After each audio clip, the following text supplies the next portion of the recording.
Hello. Good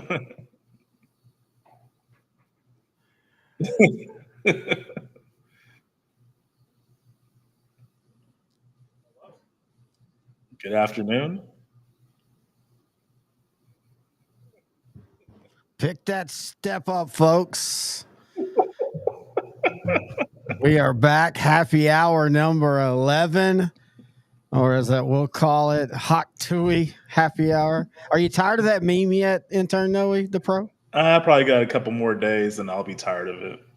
I got to admit, I was out of town, and we drove, so we had a lot of time on the road both ways, and I think maybe it might be, I'm had a birthday this past week, and so maybe I've reached that age limit where I got to admit, after about a half a day of it, I was like, okay, this is getting a little tiresome. But then we're going to save these for later. We're not going to talk about these tonight. Then you pulled out some of the best fantasy football names that will be contributed to,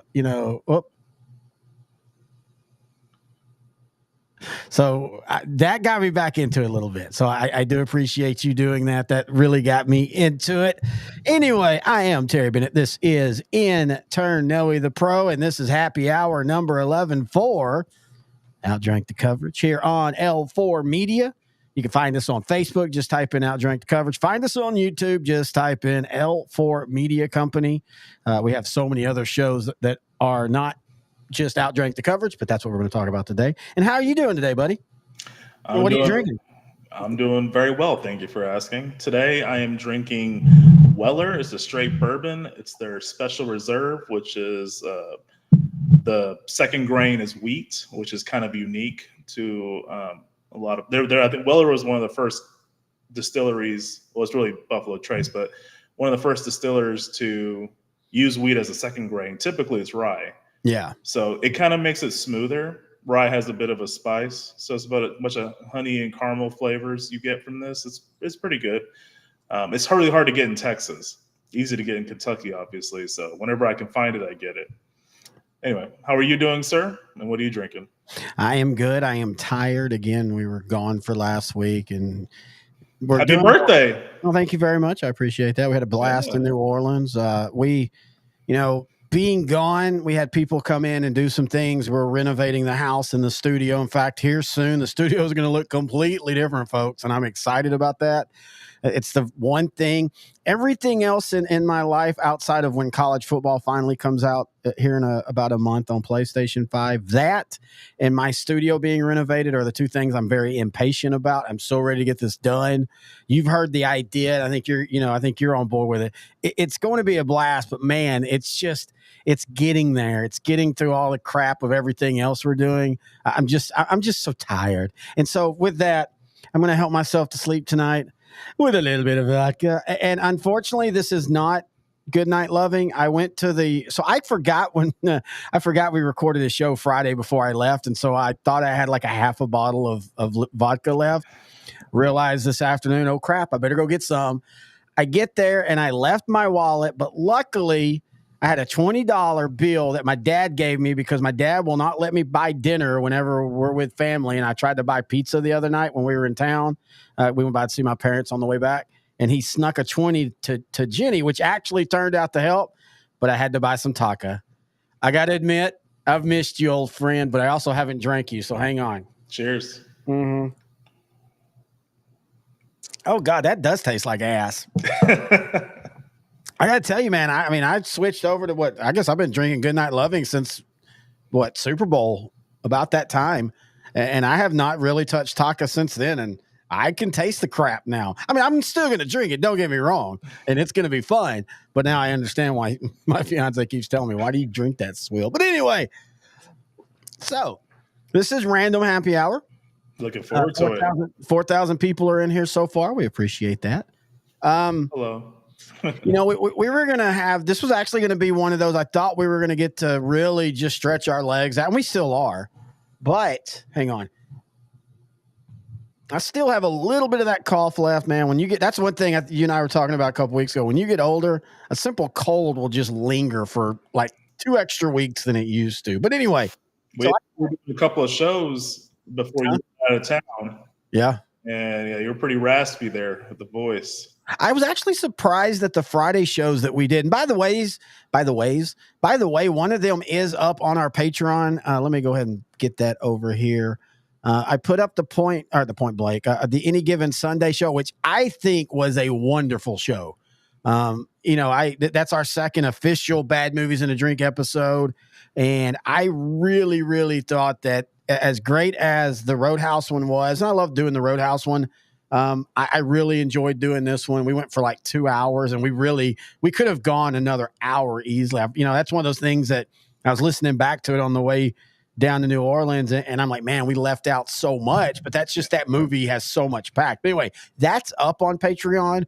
Our number 2 rival, Washington, that will go up next week. And then, of course, next month we will record our number 1 rival for the Dallas Cowboys. You can pretty much guess if you just go look at the other 4. And then we're also going to do our 90s honorable mention show, because like the 70s, there were so many teams that could at least called the Dallas Cowboys a rival, even if Dallas didn't really see it that way, or the fans. We're going to have fun talking about that. But anyway, going back to what I was saying, I thought tonight we were going to be able to stretch our legs out. And then here comes it's June. There's nothing else going on in the NFL.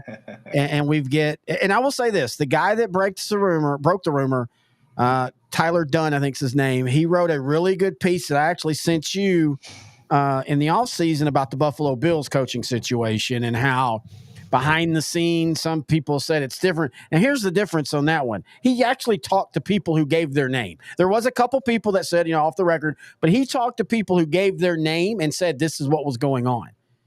The rumor today is supposedly Mike McCarthy is fed up and frustrated with Jerry Jones. Very vague. One report was, it's because of his contract extension. The other one was, he just doesn't like the direction of the team. You know what? Those all may be very well true and not. I don't know. I will say this. I have learned that anything that doesn't have a name connected to it when it comes to Dallas is usually wrong. Because for all the talk about Jerry and how crazy it is and whatever, they run a pretty tight ship as far as leaks. You don't really get the leaks that you might have gotten 20 years ago when it was 2000 and 2002 and things like that. I just don't know how much I believe it. When I heard you when you told me this story, the first thing I thought about was, one, no crap. You knew you were in a lame duck situation, Mike McCarthy. This is make it or don't. You're approaching this as not that you necessarily believe it, but you're just approaching it as, okay, he said this. This is my view if that's what he said. Yeah, I mean, for all we know, this could have been fabricated, which it probably is.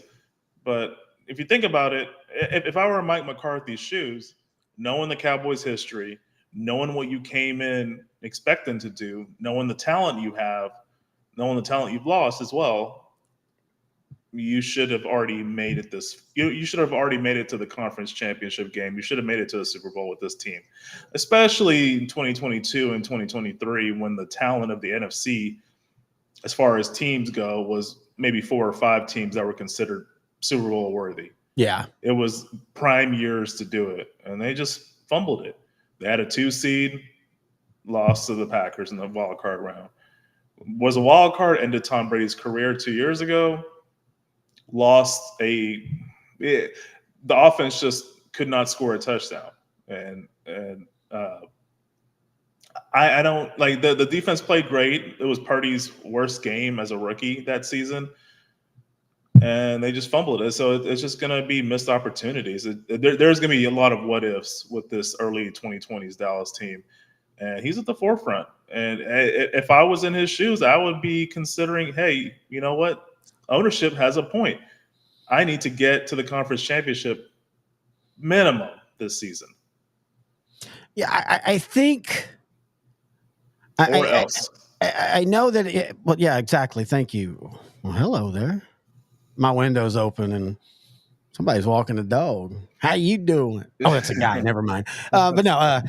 So my whole thing about that is I think what people misunderstood the all in from Jerry And I'm not saying I knew it in the moment. I actually kind of thought, okay, he's actually going to at least try and maybe do a Rams and, screw it. We're going to kill ourselves on the cap for 2 years and then we'll figure it out. But it sounds like more like now it's all in, meaning this is it. Like, prove to me this year that you can do something. Give me a reason to keep you. Give me a reason to keep Dak. Give me a reason to re-sign CD. And now some people say, well, they're taking things away from him, and so that hurts him. My whole thing is we all bitch about this roster when they lose in the first round of the playoffs.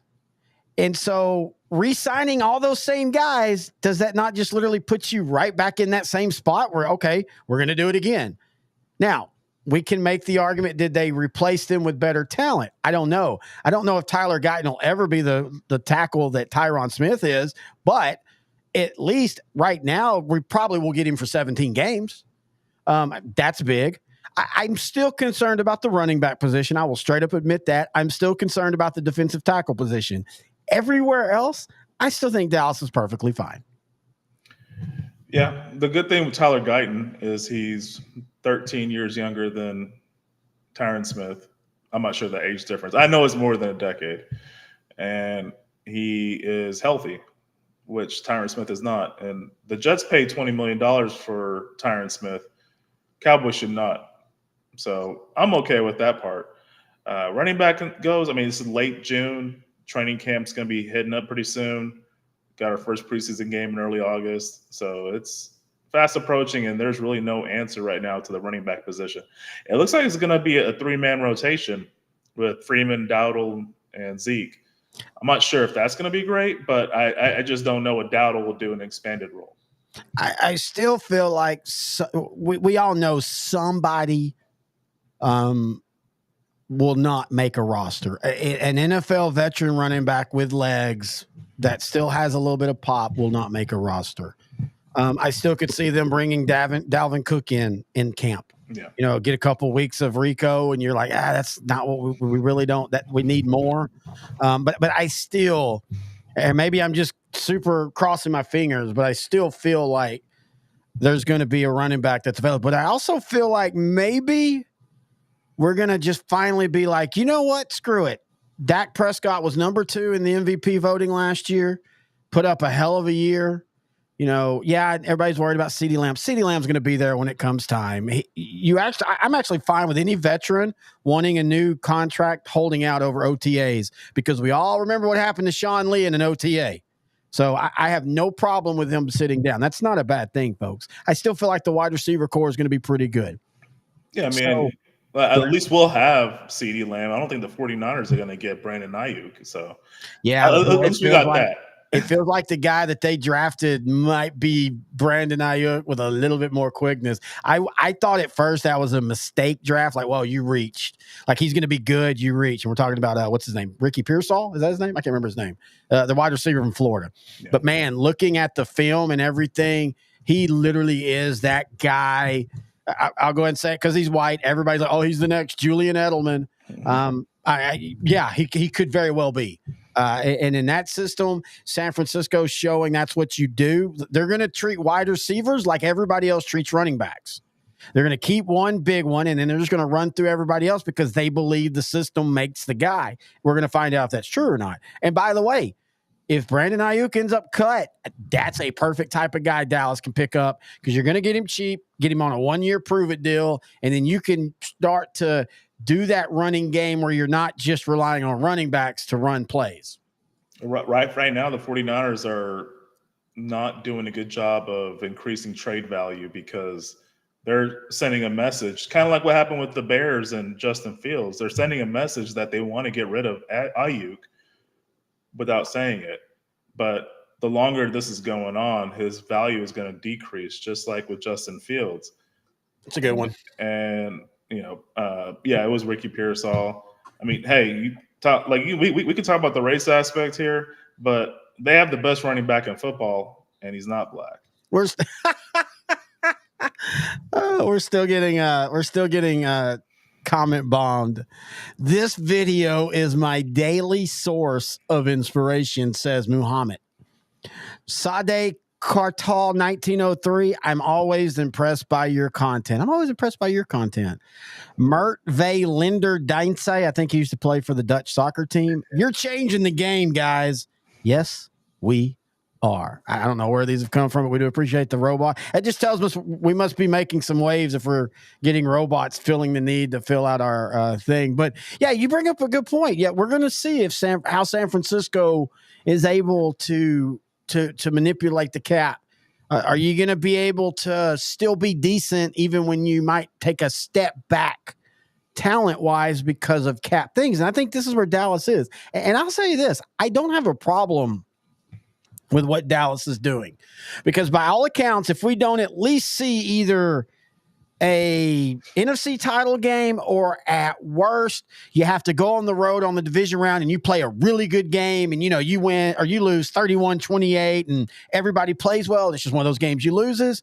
Any other action but those two, well, outside, of course, winning the Super Bowl, any of those actions, I think you're cleaning house anyway. So I have no problem with that because if you're going to clean house, you might as well get rid of Dak, CD. I would keep Micah and you go from there. Or you keep CD but I think you can find, and I'm not trying to say other people are as good as CD. I think you can find a really good number one wide receiver over a player like Micah Parsons, who is not only really good, but I mean, he is right now started off as maybe one of the best defensive players stat wise, in the history of the game. And then people, but the playoffs, that's fine. We don't do that with defensive linemen. If we're going to start doing that, then you might as well just stop watching sports because you're only going to be happy if your team wins the Super Bowl. And we've had that conversation before, but anyway, so I have no problem with what Jerry's doing.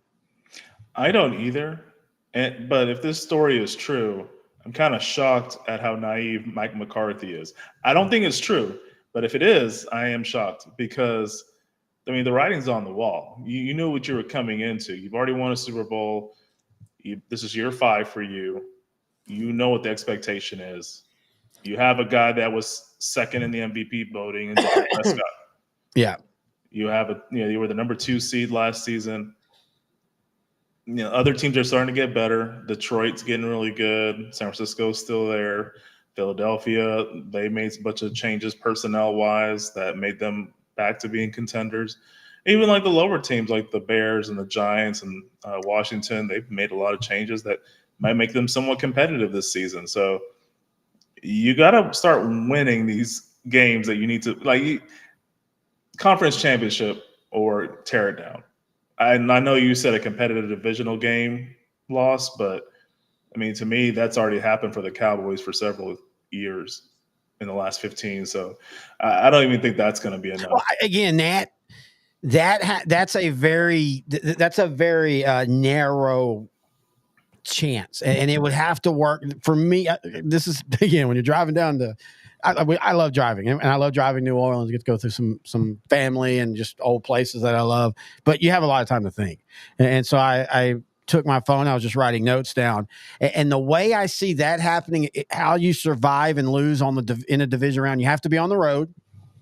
You have to be playing a team that, like a San Francisco or somebody that they're going to probably go to the Super Bowl, and you have to have had like Dak's out for 5 or 6 games, or they start crappy where they're like 10-7, 9-8, sneak into the playoffs, then win that first game, on the road in the wild card round, then go on the road again and you lose, like I said, 31-28, 28-24, a good game. You don't have somebody just spitting the bit. It's just, just a really good game that you lose. That's how it's very narrow there. The biggest one is title game. So you are dating yourself because I know you're referencing the 91 Cowboys, except the divisional game was actually competitive. Yeah, it was. Well, for a minute. You're talking about with Detroit? Well, for a minute. In your hypothetical 2024 season. Yeah. Oh, I see what you're saying. Yeah, you're right. Exactly. It's basically a carbon copy of the 91 Cowboys, except in your scenario, the 2024 Cowboys are going to lose a competitive divisional game, whereas the 91 Cowboys got slaughtered. Now, again, that's very narrow though, because even then you're still going to have we're going to have to re-sign Dak. We're going to have to re-sign CD. We're going to have to re-sign Micah. Maybe this is just it no matter what. Maybe even if they win a Super Bowl, I could actually see if they win a Super Bowl, Jerry saying, I'm out. Thank y'all. Steven taking over and Steven going, hey, that's great. We won a Super Bowl. Let's tear it all down. We're going to rebuild from now. And I don't necessarily have a problem with that. As Cowboy fans, you cannot be mad when they go 12-5 and don't win go to the title game and re-sign everybody, and then be mad when they don't go to the title game but don't re-sign everybody. You can't have it both ways. You have to pick which lane you're going to do. And boy, it really feels like, because they've got Diggs signed. They've got Bland. He still has 3 more years. They've got Gotten for 5 years. They've got Tyler Smith for 4 more years. They've got a new center now. I mean, it really feels like there's some quiet little, hey, we're about to tear this down on the fly type of thing. Maybe have one bad season in 2025 but be ready to go from there. I really think if they win, no, I didn't want to put that out there. Okay. All right, I'm going to go ahead and do it. If they actually do the unthinkable and actually win the Super Bowl, yeah, they probably will. There will be changes. No, I think there'll be changes no matter what. It's already set up to be where there's going to be a lot of changes because Jerry Jones, he'll be 82 this season. His son is basically running the operations, him and Will McClay. But they have a lot of high-priced players, especially at quarterback and receiver, and soon to be defensive or edge rusher. Sorry, that's the proper term. I don't know what they're going to do going forward because they have to build a competitive team. They have to build depth. They got Mike Zimmer as defensive coordinator. You got to have some talent for him to use. He's a great coordinator.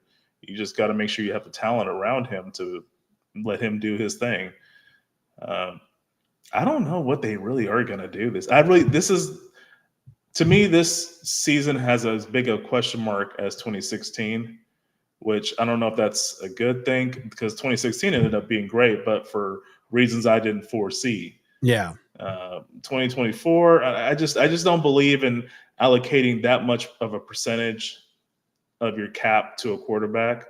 I know that's the most important position, but if you do that and then you just win the division and lose in the wild card round, then what's the point? Like, you're not really building a team that can actually win. You're just building a team that can get you into the playoffs. And I don't think that's enough.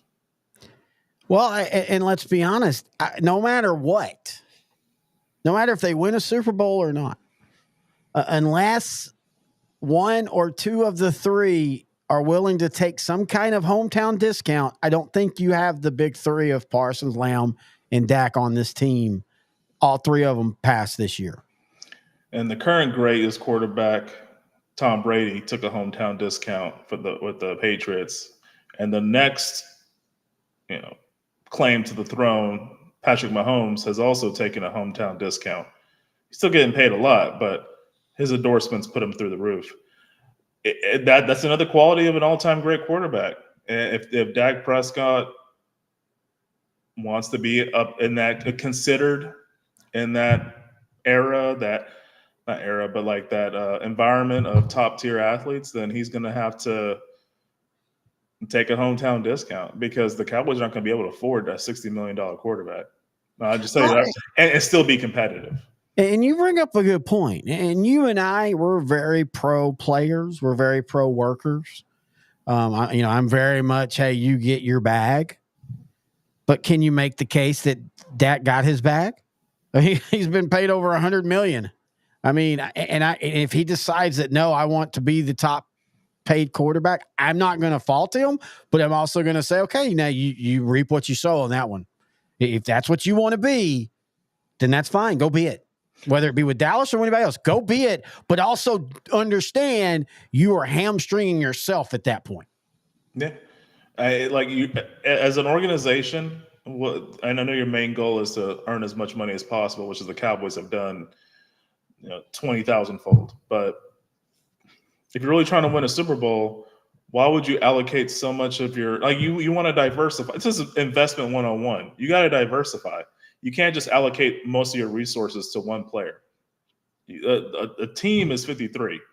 You got to build that entire roster up. And there's a lot of unsung heroes on Super Bowl champions. You don't just need the quarterback. You need everybody else. And I really don't feel that allocating $60 million plus to a quarterback, which according to this year's cap will be about 25% of your cap space. I just don't think that's, and as an investor, that is not very sound. And I do want to finish off the McCarthy. I don't think the thing about Mike McCarthy is truly true. Agreed. Again, everybody always talks about the Jerry Jones, Johnny Manziel, and the story is that Steven had to hold him down, and that got reported as true. And Jerry and Steven kind of played into that with a little wink and nod. But what people don't understand is the guy that wrote that, Jim Dent, was not in the draft room.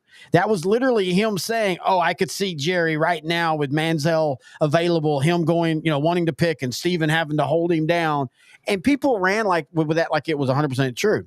I could see a conversation where an ex-Cowboy staffer says something to the effect of, oh, man, I bet Mike is so pissed right now. And the writer going, you think he is? Oh, yeah, he's got to be, man. Look, they're taking everybody away. They haven't signed. And the writer going, okay, hey, I'll go with that. And look, I as somebody who's worked in media, I understand unnamed sources, but one unnamed source doesn't do it for me. I've got to have multiple unnamed sources. One guy, that dude might just be pissed at Mike, or he might just be pissed at Jerry, or hell, he might be working for a friend of his who's a coach who would love to be a Dallas head coach. He's like, hey, float that out and let's get this going. People will be surprised. Read John Gruden's email. You'd be surprised what the hell coaches talk about. But speaking of all that about the, where did that not work? Did that not work? I had to do it again. Oh, here we go. Speaking of quarterbacks, it came out this week that NFL owners have discussed a quarterback salary cap. Now, Trevor Lawrence just got paid. Well, about getting the bag as he reset the market, signing a 5-year, $275 million contract. That's an annual contract of annual salary of $55 million. Now, to be fair, he will probably only play 3 years of that because either they'll tear it up and pay him more or they'll cut him. But this goes along to what you and I have talked about, Noe. I see a day where either the quarterbacks have their own cap like this, or as you and I have talked about, just do the NBA Larry Wright birds and make it for quarterbacks. I guess you can do that. I don't know if I'm a big proponent of this. I would just say increase the cap, but it's just only going to increase salary. So I'm not sure if there's an end in sight in that regard. So why do you have a problem with a quarterback only cap? What's the issue with you for that? Because I like that idea. It's already assuming that the quarterback is the most important position on your team. You're already designating that person as way more superior to everybody else. I just feel it's not even a thing I would quantify. I just feel that players in the locker room are going to have resentment toward that their teammate who they need to win a Super Bowl, to win games with. And I just feel that I just don't think it's necessary. This is a team sport. This is to me, it's the most team sport in all of professional sports. I know a lot of people would give soccer the nod there, but to me, it's football. Each player, it's just a cog in a machine. And if one messes up, the whole team fails. So I love it for that. So that's a team sport. I think you just keep it the way it is. The price for a quarterback is way too high right now, and I just think that given Trevor Lawrence, 5 years, $275, just giving him a pat on the back and saying, "Oh, you were just injured last year. I know that's not you." That blows my mind, dude. And yes, he made a playoffs, and yes, he won a playoff game. But again, this is why it's like pitching nowadays. We've all realized, even though I still love wins and losses for pitchers, we realize that's a really stupid thing when you really break it down. It's the same thing with marking a 1 win for Trevor Lawrence in a playoff game when it was the LA Chargers who literally threw up on themselves. And I'm not saying he played bad in that second half, but again, at any time, if the Chargers score on one more drive, they win the game. Yeah. And also, I still have yet to see Trevor Lawrence look like a stud NFL quarterback. And he was supposed to be, and this is why it's weird, because I really am believing in Caleb Williams. I do think Caleb Williams might be one of those guys that, like Patrick Mahomes, we look back 5 years ago, man, that dude has changed the game. But we heard that with Trevor Lawrence, and he has looked like an above average Okay, quarterback. And yet he just got $55 million a year. To Lawrence's defense, I don't think any quarterback coming to year one of the NFL is in a better position to succeed than Caleb Williams is for the Bears. He got upgraded on offense, line, receivers, running back. That Chicago offense is loaded. They just needed a quarterback to dink and dunk, and I think they got their guy in Caleb Williams. I think they're going to be really good this year. You and I thought last season they'd win 7 games, and they'd win 7 games. I think double-digit wins, and maybe chasing the division crown is their height for this season. Lawrence didn't have the best shake his rookie year. He had Urban Meyer as head coach. And I agree with that. That year, and maybe even the development of him gets a little bit of an asterisk, but we're talking year 4 now. We're going into year 4, yes. This should be the year that we see Trevor Lawrence. He's got a good team, and he's got a good offense. This is year 3 under Doug Peterson. They won the division 2 years ago. They did a collapse last season, but a lot of that's attributed to Lawrence being not in the best, not 100% healthy. So we just have to give him the benefit of the doubt. He's still young. He's still 24, very mobile for his size. So, yeah, we'll see what happens this season. They do need to get to double-digit wins and make the playoffs. With that talent on their team, yeah. I mean, they lost Calvin Ridley, but I wouldn't say that's the biggest loss for them. Yeah, I'm betting it's not. Get it? Betting? Yeah, okay, I'll see myself out. Never mind. Anyway.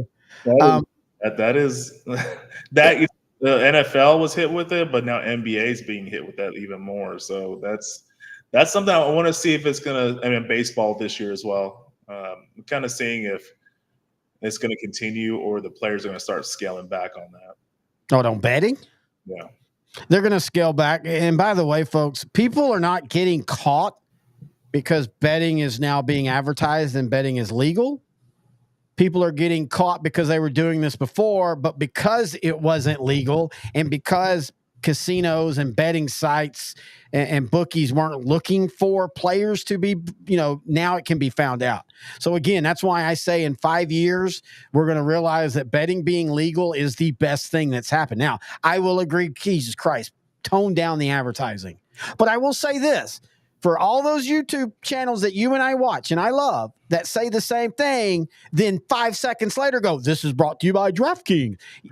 Don't talk out both sides of your mouth. By the way, DraftKings, we will happily advertise you. So don't talk out your mouth when you're going to do that. I have no problem with betting. Yeah. Betting has always been around sports. Betting, they always say, in the world of competition, day one, competition began. 2 hours later, betting began. Because that's just what people do, whether it be money, whether it just be whatever it be. Now, I will go back to the quarterback thing. I totally disagree with you. First off, I think football is the only sport where you are taught from the very beginning there is one position that is held above everybody else, and you just know that. You just know that as a player. Defensive ends know that as a player. Linebackers, wide receivers, running backs, all of them know that the quarterback is considered, and they're the biggest thing, and whether they win or lose, all that. So I don't think the locker room thing is an issue because it would have always been. Hell, if there was ever a time to have had that issue, it would have been the Cowboys locker room when Emmitt Smith had to beg and had to hold out to prove his worth. And then Jerry Jones was giving Troy Aikman $50 million for a 6-year deal and we can all make the case that you have to pick one or the other to lead your team back then. Who would have been? It'd have been Emmitt Smith. So I don't think players will have an issue with that, especially if you assign them a different salary cap, because then that allows those players to then make more money. Because then Jerry Jones can't tell Lamb, I'd love to pay you, but I got to pay Dak. Well, no, you're paying Dak on the quarterback scale. Pay me on the regular scale. And I still think they should just do it as a Larry Bird rights, but they won't, because that will explode the quarterback salaries. Because that's where the NBA salaries have exploded, is literally because of the Larry Bird rights. Because you can max out a dude as much money as you want to pay him, as long as you've had him for at least a calendar year or part of a Larry Bird rights trade, and that allows you to just blow the salaries up. So it's going to be interesting. Something's got to be done. or Is the quarterbacks are going is to. hey is the best position or is the best job in professional sports a third string center? Yeah, because you're talking about the NBA, right? Because Yes. you're going to get 5 million 72. I mean, a 5 year $72 million deal if you're young enough. If you're older, you might get only a 2 year deal, but because you're older, if you're like, Al what's his, Horford. Wolford or the Lopez brothers or Haslin down in Miami, any of those guys. I mean, I love them, but they were getting paid 1 year, 30 million to play 5 minutes a game. And the weird thing is nobody says boo about that. Nobody cares about that. I still think we need to go back to the worst thing that happened to players was when courts decided that, yeah, owners could talk about their salaries in the paper.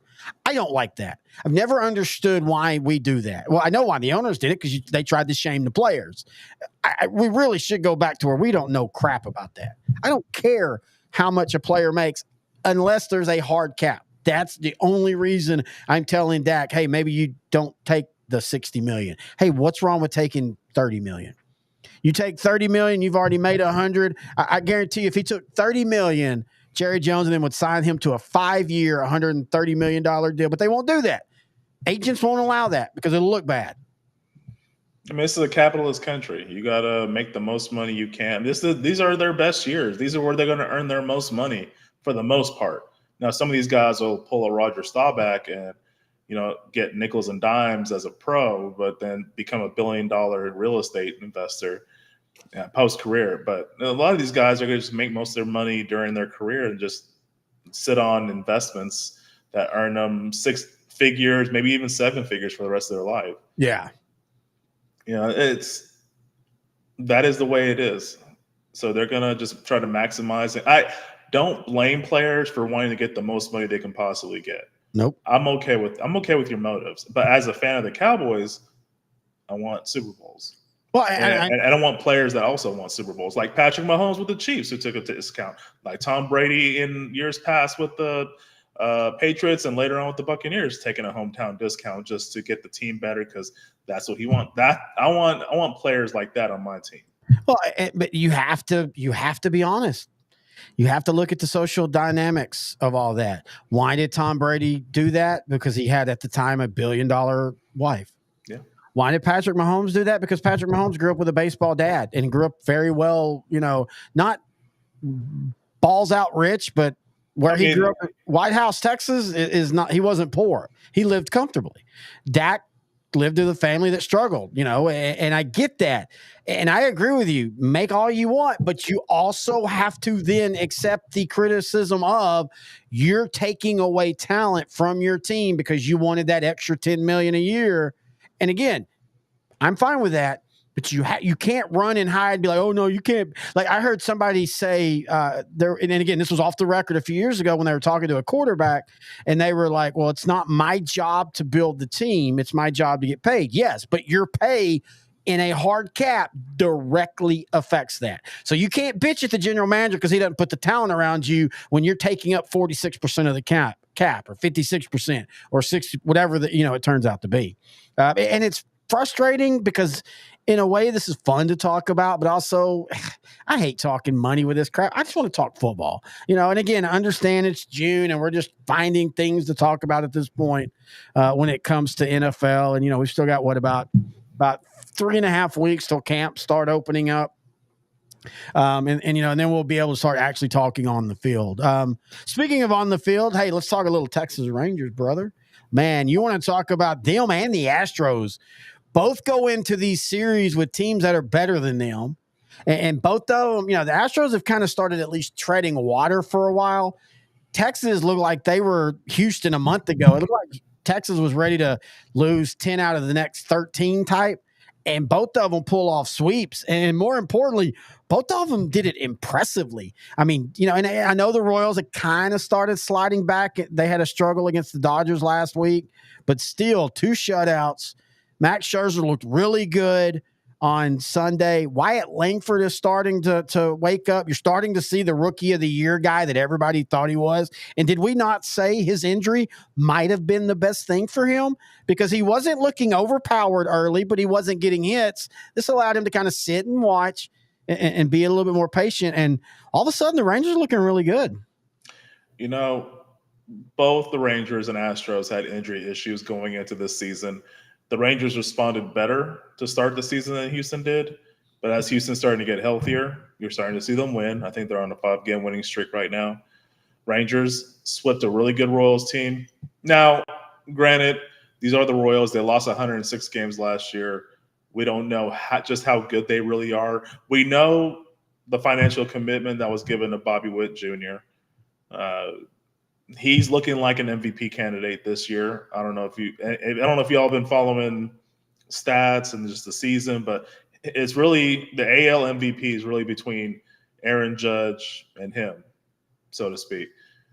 Judge will probably win it because he's just having a ridiculous season. But Bobby Witt Jr. is he's getting hits, stolen bases, average, hit for average, getting home run. He's having a great year. And that was kind of the biggest thing that's changed the Chiefs, Kansas City, the Royals season is his defense. He's been just playing ridiculously great defensively. He's improved so much. His range, especially, because that was kind of what his weakness had been. And he lost, it looks like, about 5 or 10 pounds. And it's one of those that you can't really see it until you see him play the game. His lateral movement is so much better. Somebody that played the infield, his movement before at times is just, you get like, dude, you don't step that way. He's figured it out. And what happened was he grew up, he was so good. His fundamentals, that's usually what happens when you have a phenom like that. Their fundamentals are slow to catch up.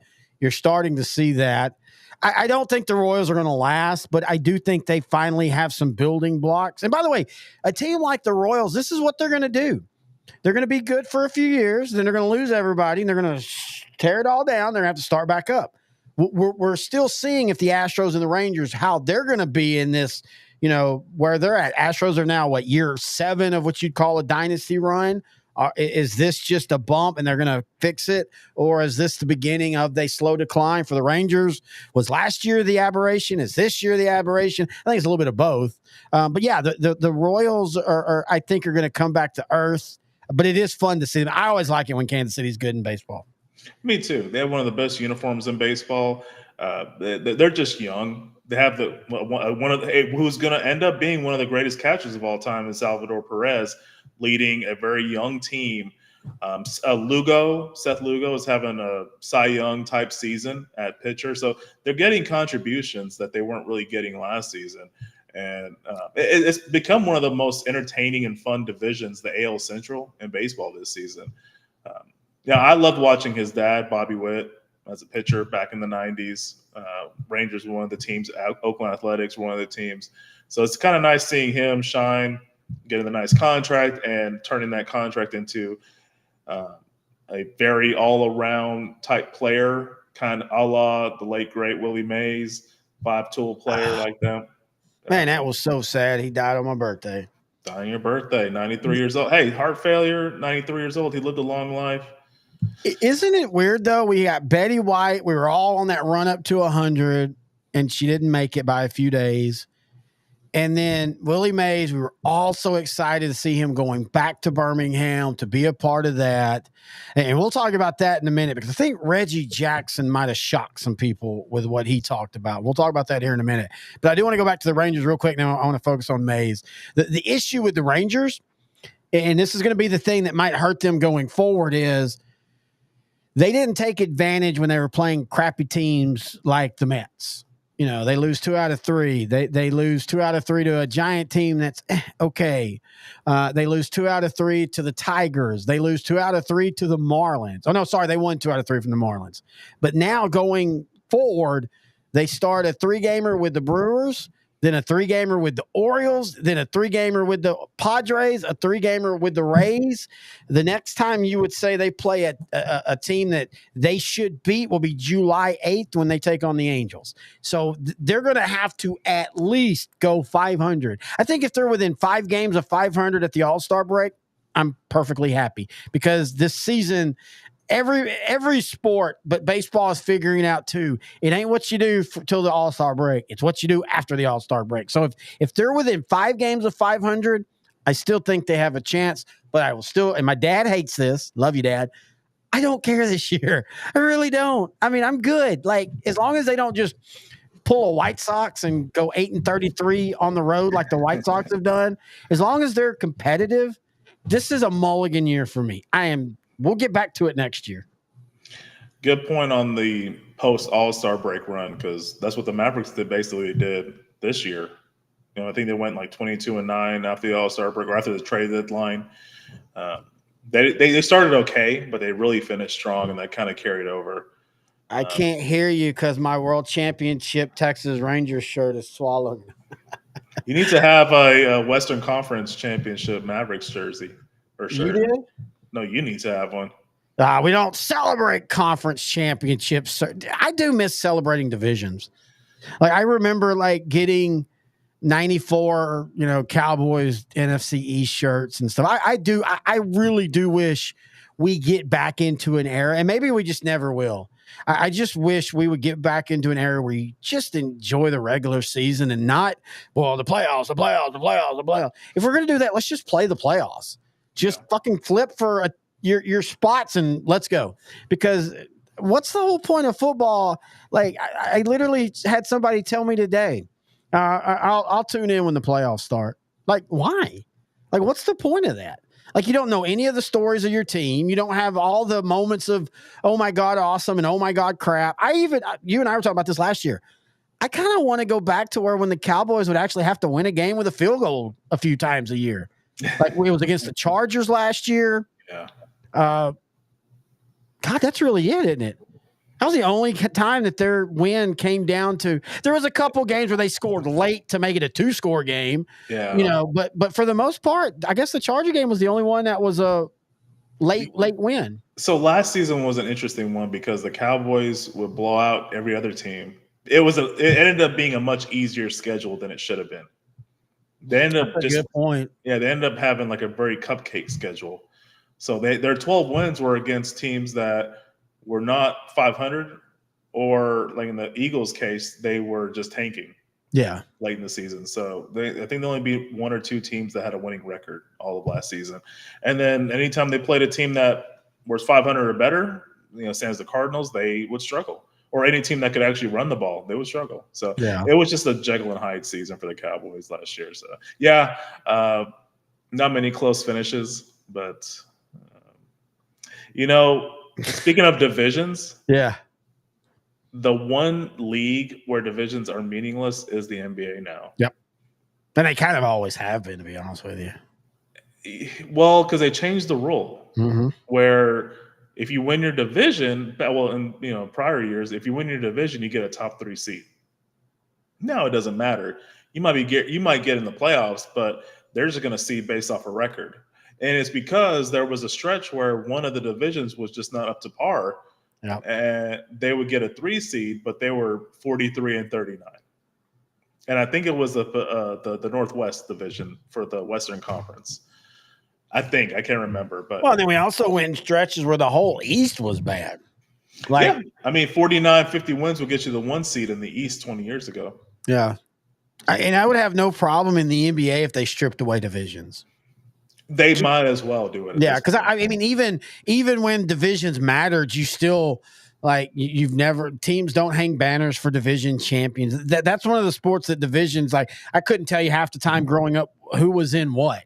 I knew the Lakers were in the West, and the Boston's in the East, but like I couldn't tell you who was in the division other than Texas. You always had those 3 are always going to be in the same division. I'd have no problem there if they would tear it down. Let's go ahead and talk. Let's talk. So everybody talks about this. Everybody says that the NHL has the best playoffs. I agree, but I don't think I simply think it's because hockey is still a sport where luck plays so much into it. And I mean, because, you look at, tonight, Game 7. Dallas should be there. I still think Dallas, and I'm not just saying because I'm a Stars fan, I think Dallas is the best team in the NHL from top to bottom this year. But as hot as they were, they hit an Oiler team, and when they were ready to make everything, they're about to go up 3-1, they're about to possibly win out and have a week break. The Oilers get a shorthanded, kind of a freaky, goofy goal, and away they went. I love that about the sport. But I don't know if that necessarily means that that's the best team. But you and I have always said championships aren't about who the best team is. Championships are about who wins when they need to win it. Which might also signify that they are the best team, but it is a good topic to discuss. So do you think, like this year, the Dallas Mavericks, do you truly feel that they were the best team out of the West this year? Because I still think Denver was a better team. I think they just got hot. I think all the players and acquisitions kind of finally gelled, and it was good enough to get out of the West, but it was not good enough to beat a Boston team that their core had been there for so long. And I think that's the difference between Boston and Dallas. To be honest with you, I don't think the Mavericks need to do much in the offseason. I think maybe just depth. I know they're going to get rid of Tim Hardaway. Get rid of Tim Hardaway, re-sign Smith, try to find a 3-and-D guy through a trade and, a sign-in trade or something. And that might be what they do with Hardaway. Because Hardaway has value. He's a solid player. And for whatever reason, whenever he comes to Dallas, because this is his third time through Dallas, he plays well for like 20 games and he just disappears. And then this season, he only played like 25 minutes per game. So they're not using him as much. He's on the wrong side of 30. It might just be time just for a new environment. I know that's worked wonders for Harrison Barnes in Sacramento. It might work well for Hardaway wherever he goes. The Mavericks just need more time as a team. I think I really honestly, if I break it down from everything I've read, from what I've watched, I think that's the only difference between what Dallas was able to accomplish this season, what Boston was able to accomplish. Boston had just had Jaylen Brown and Jason Tatum on the same team for so long, and finally it just came together this season. And I really think another year with some consistency, PJ Washington, Lively, Gafford, Kyrie, Luka, I think they have a team that's good enough to win the championship. They just need to gel and just get to know each other better. Yeah, and I mean, I'm happy for the Celtics because I've always liked Brad Stevens. I feel that I just have a really funny suspicion that he coaches one more time. I don't think he can be done with that. Maybe he is. Maybe he becomes, a guy that just does the strings from behind the scenes. But I kind of feel like we might see a Pat Riley where he does this and then goes somewhere else. Maybe I'm just hoping as a Maverick fan he ends up in Dallas because I've always liked Brad Stevens. So, yeah, Brad Stevens, he was the head coach for Butler back in the late 2000s, early 2010s. He led Butler to back-to-back championship appearances, a close loss to Duke, and then a little bit of a blowout. It was kind of an ugly game to UConn the next year in 2011. He parlayed that into a successful run as Boston Celtics head coach. He's one of those rare college coaches that could be successful both in college and pros, like your John Calipari's, Rick Pitino's, who failed. He really succeeded. You know why? And I'll tell you this.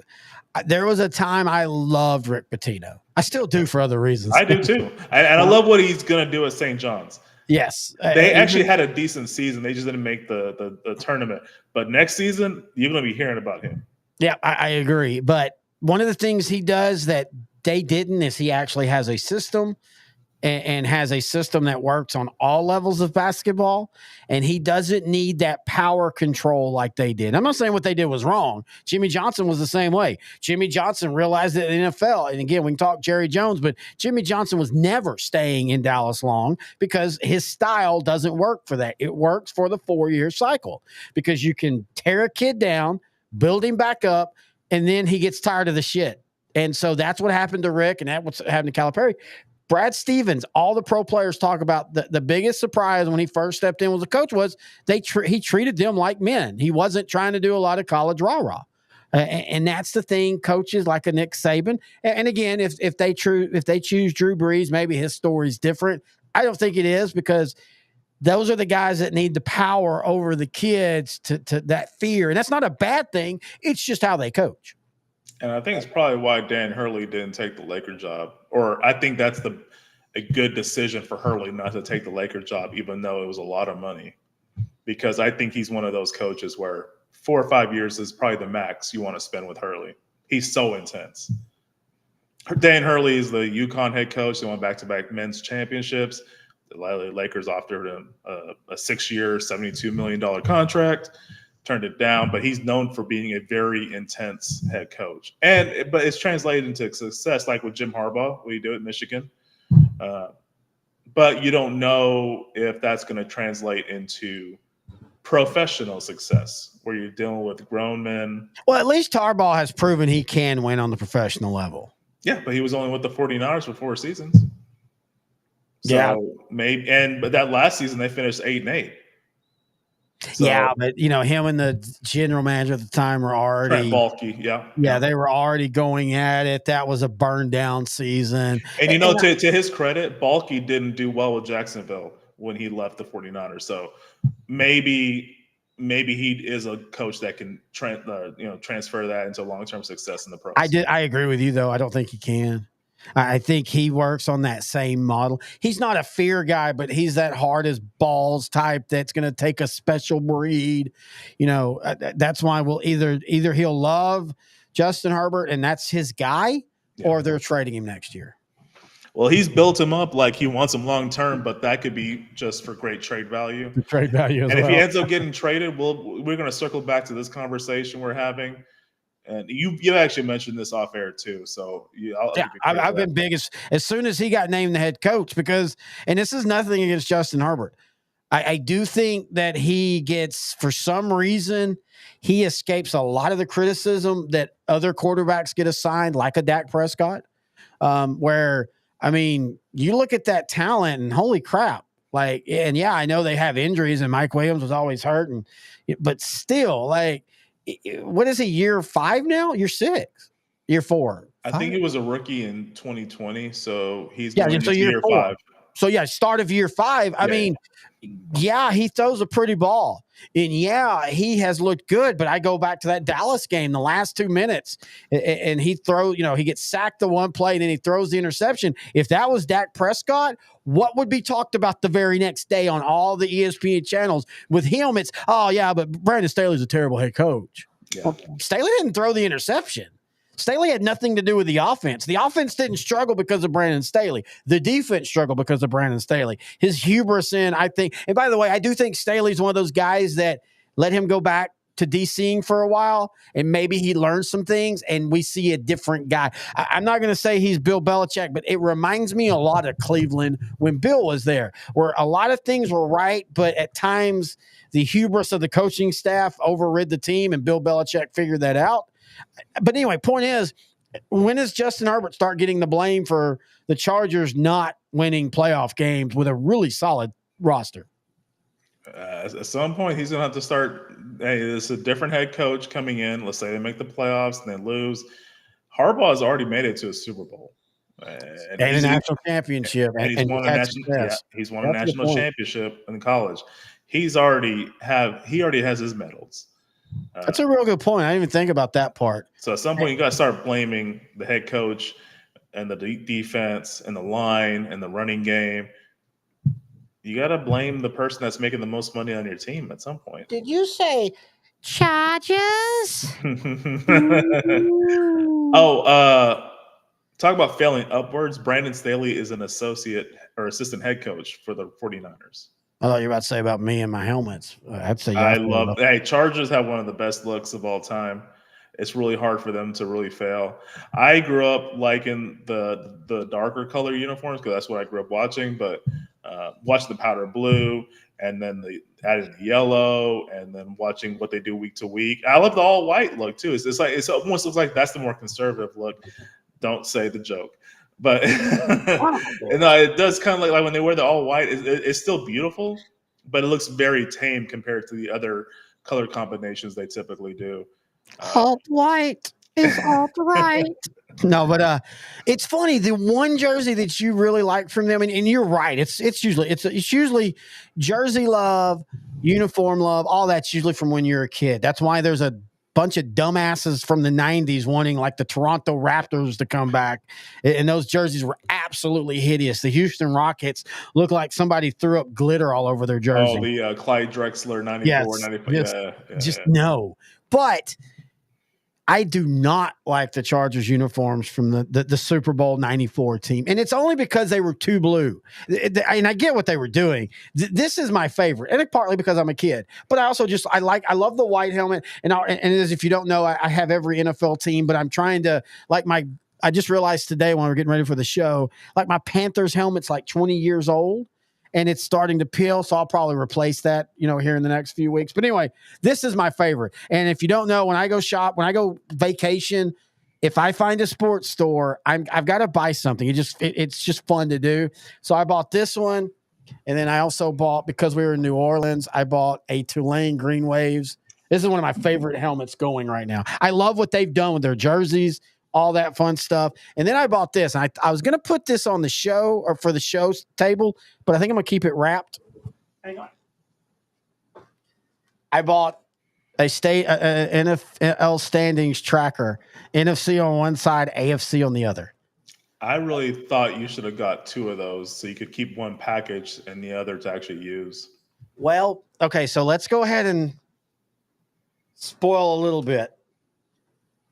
The reason I didn't do that, sorry, I was putting that down. The reason I didn't do that is because the new studio section for Outdrank the Coverage will include a banner for each one of us when you're in studio as well.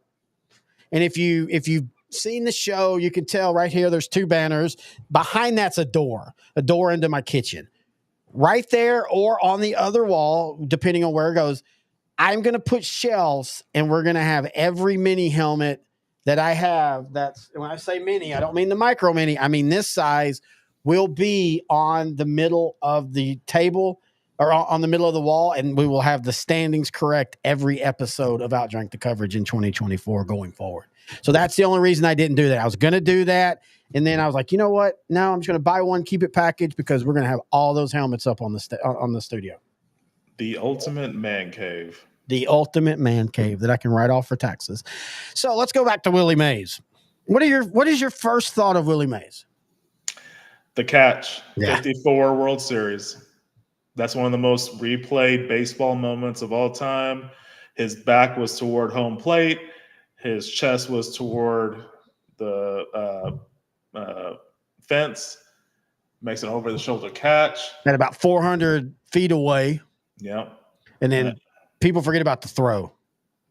Yeah, he threw it back. I forgot if did he get a double play on that? No, he didn't, but literally anybody, if he doesn't put the throw down, they can tag up and advance the base, even though I think that's the greatest catch in the World Series. He was 23 at the time, so a 23-year-old phenom in the World Series for the New York Giants, who would later, 4 years later, moved to San Francisco, become the San Francisco Giants.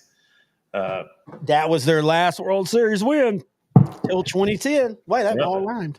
Yeah. It doesn't really matter who they beat in 2010, but San Francisco Giants. Yeah.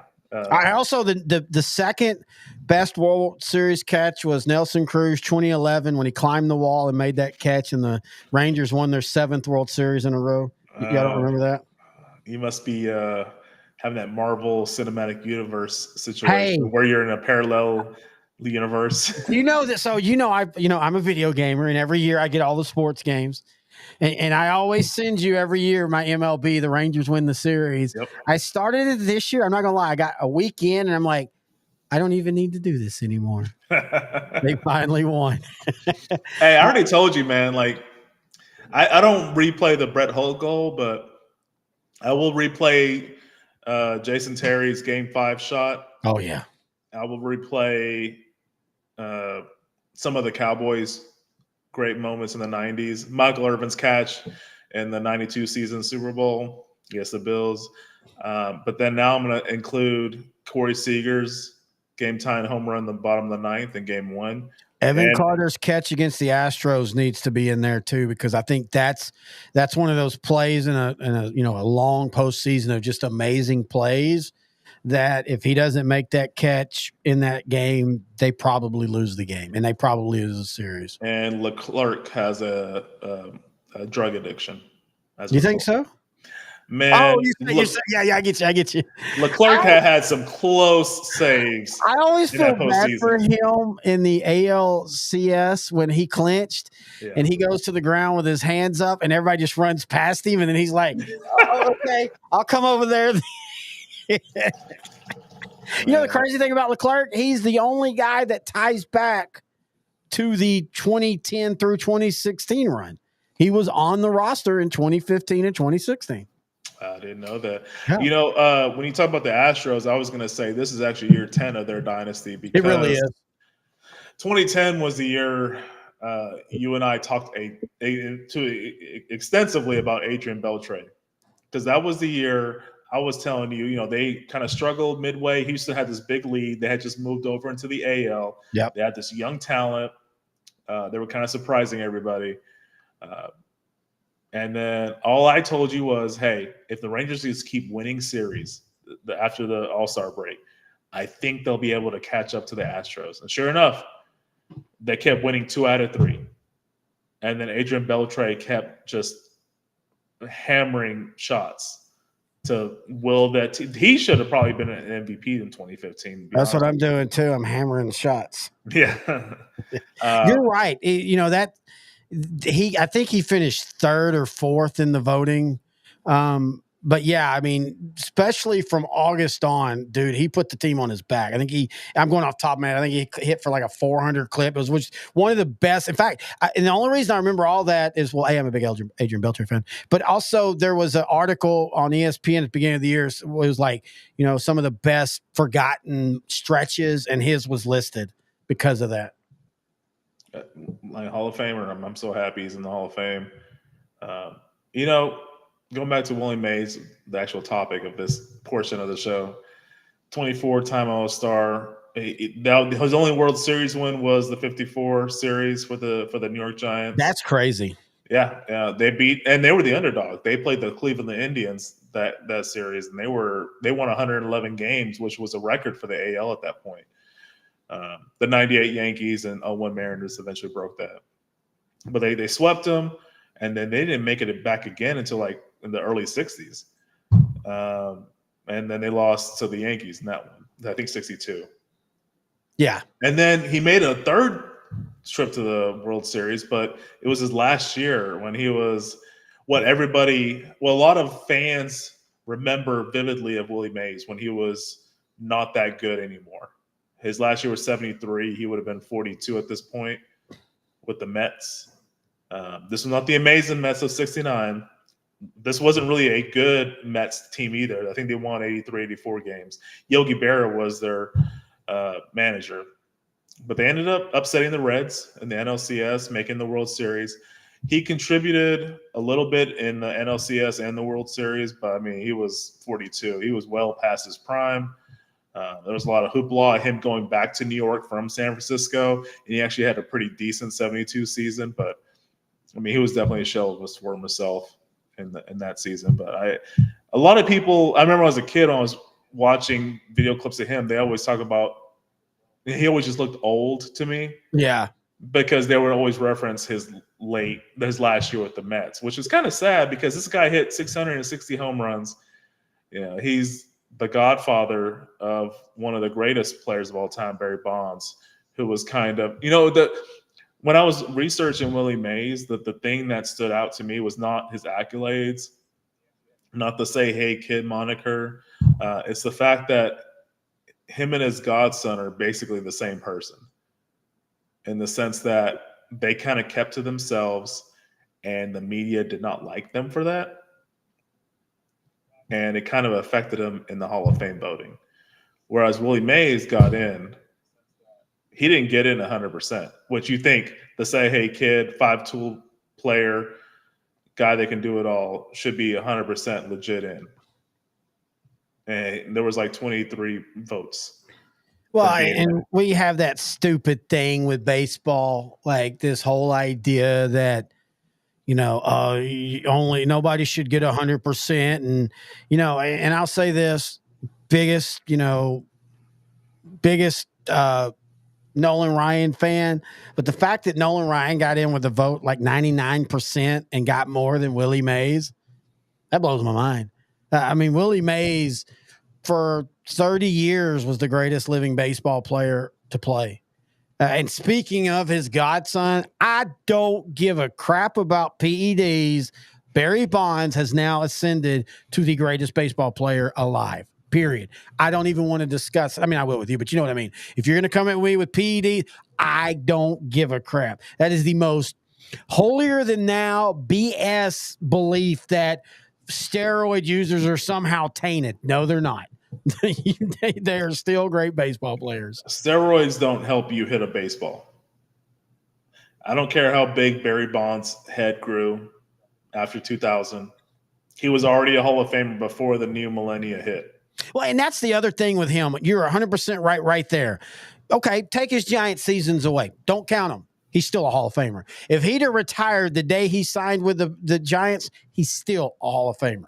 Period. At 30 years old. At 30 years old. Had won 2 or 3 MVPs already with the Pirates team that already are penny pinchers with their payroll. And they were able to build a team that made it to 3 straight NLCS with Bobby Bonilla and Andy Van Slyke. And they had a really talented lineup. And one of the prettier looking uniforms, too, I might add. But yeah, he should have been a Hall of Famer by the time he was 30. And I feel he should be. And I think I've told you this. He was my favorite player growing up. I loved Juan Gonzalez as a local guy, but I just love Barry Bonds' swing. I know most of the other kids love Ken Griffey Jr. because he had the hat. And a lot of experts loved the way he swung. He was picture perfect, apparently. I just love the way Barry Bonds played. I don't know. I just something about it. I love the Giant uniforms. I love the Bay Area. I've never been to San Francisco. I've always wanted to go. Maybe in the future I'll go. Yeah, he's always been my. I loved how he choked on the bat a little bit. When I used to play with my friends growing up, I would do the same thing. I kind of felt like you had more of a control of the bat. Willie Mays was had that unique batting stance. It was more wide than Bonds, his legs, but what he did was he had his thumb out all the time. Yep.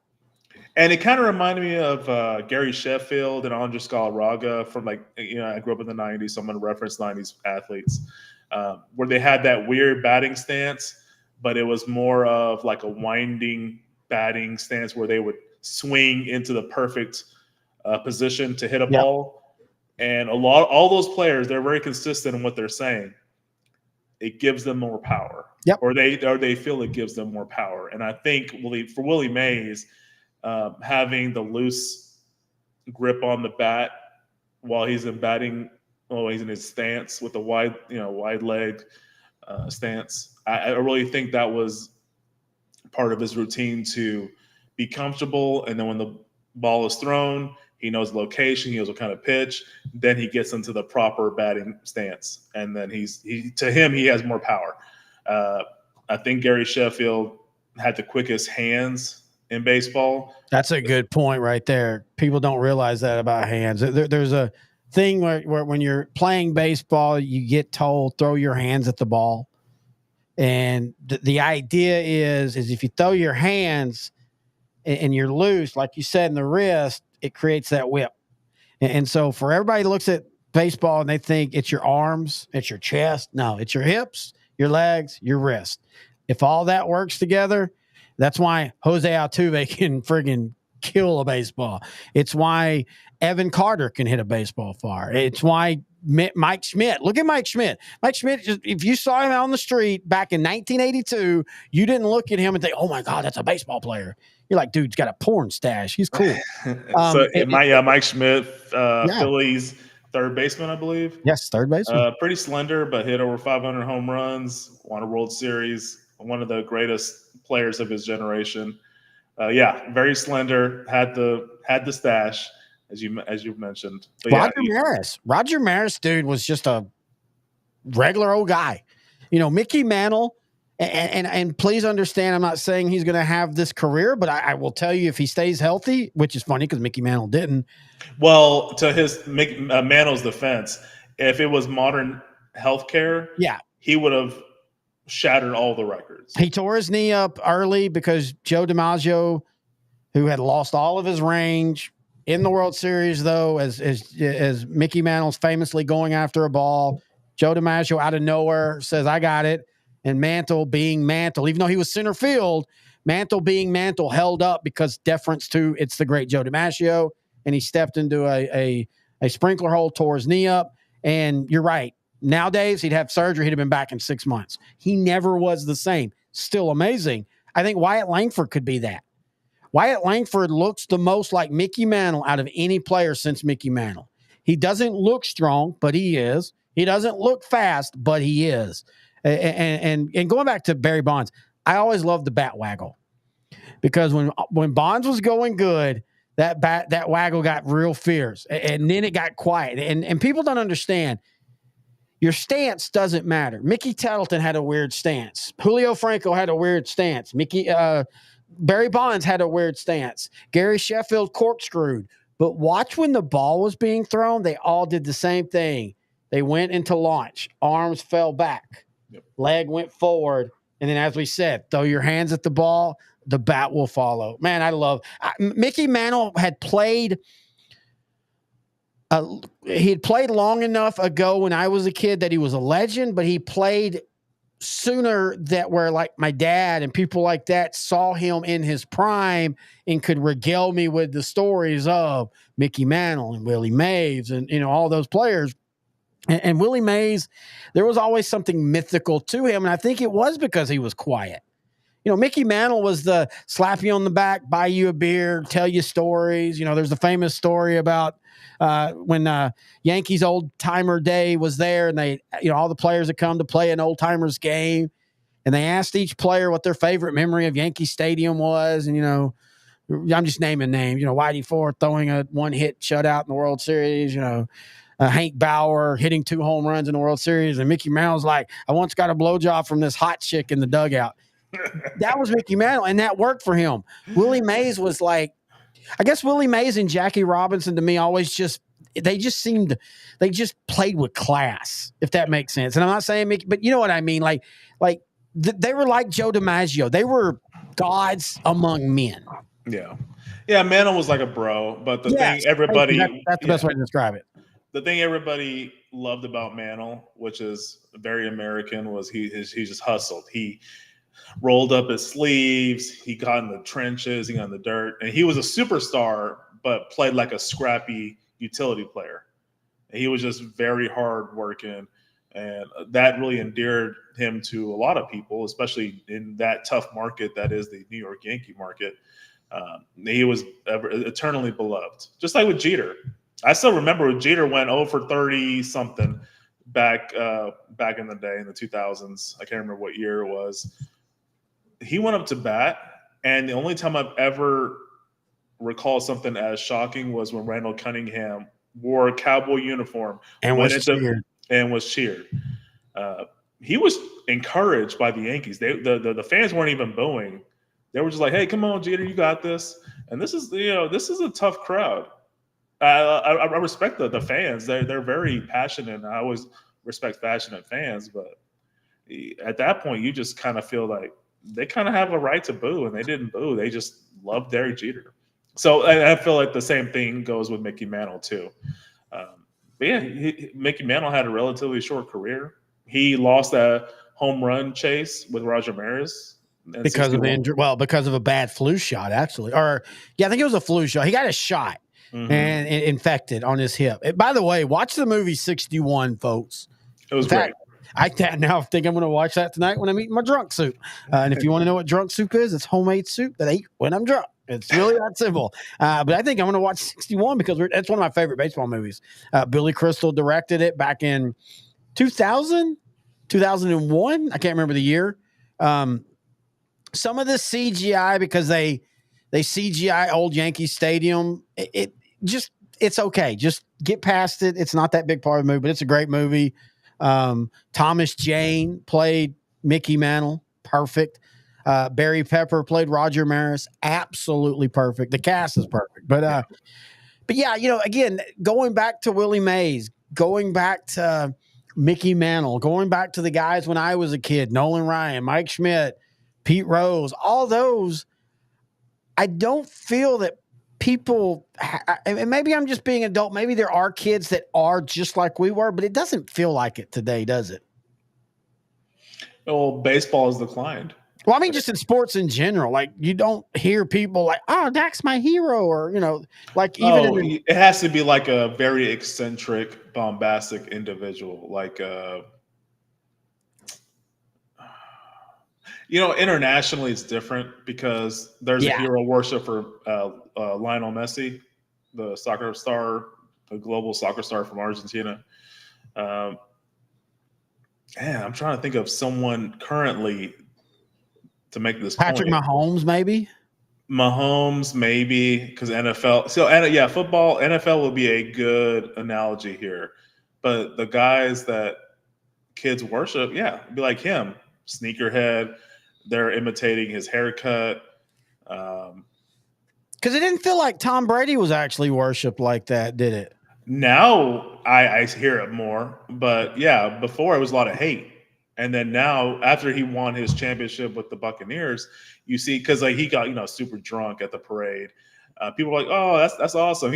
I want to win 10 now because he got the 7 when he with the Buccaneers." Yeah, I really think that there was over time, you grow to appreciate the person you've been booing for 20 years, and I think that's what happened with Tom Brady. Well, and that's one of the things that I think I always like why our friendship connected was I literally remember like the first time we're kind of sussing each other out, and I'm like, we're like, the Eagles sussing each other out. Yes, make it because when you meet somebody that says I know sports, you got to test them. You and I have talked about that. I get so annoyed when people are like, "You think Cowboys and Eagles are playing in the Super Bowl this year?" But I remember us talking about, man, screw the Eagles. You know what though? Randall Cunningham was kind of awesome, dude. Andy Reid's kind of cool too, and that's where we connected because you and I could hate the Eagles but respect the players. Yeah, and we talked about that in the Washington top 5 rivals. I hated the Washington Redskins because they beat Dallas, but boy, when they played anybody else, they were fun to watch. Yeah. It was a joy to watch them. And I've told you this many times. One of my favorite books of all time is a book about Bill Walsh, Bill Parcells, and Joe Gibbs winning in the NFL in the 80s. All 3 of them would be considered Cowboy rivals. I love that book because you got to respect those guys. And I think maybe that's where it is now, where all you see is people just trash. I hate the other team. It's like, there's no fun in that. Yeah, you want to beat them, but to me, I want all the teams that my teams beat to be great teams so that when my team beats them, it feels like they accomplished something, if that makes sense. No, yeah, that definitely makes sense. I don't want my team to win. Okay, I'm contradicting myself because I already said the Cowboys had a prime opportunity to win 2 championships in 2022 and 2023 because the competition in the NFC was down. Having said that, the 2011 Mavericks winning the NBA championship was very sweet because they beat some really good competition. They beat the Lakers, who won 2 championships the years before. They were going for a 3-peat and got swept by the Mavericks. The Mavericks went to Oklahoma City, who was technically the better team, won 5 close games, or won a 5-game series. All the games were close, except for the first one where Oklahoma would blow us out.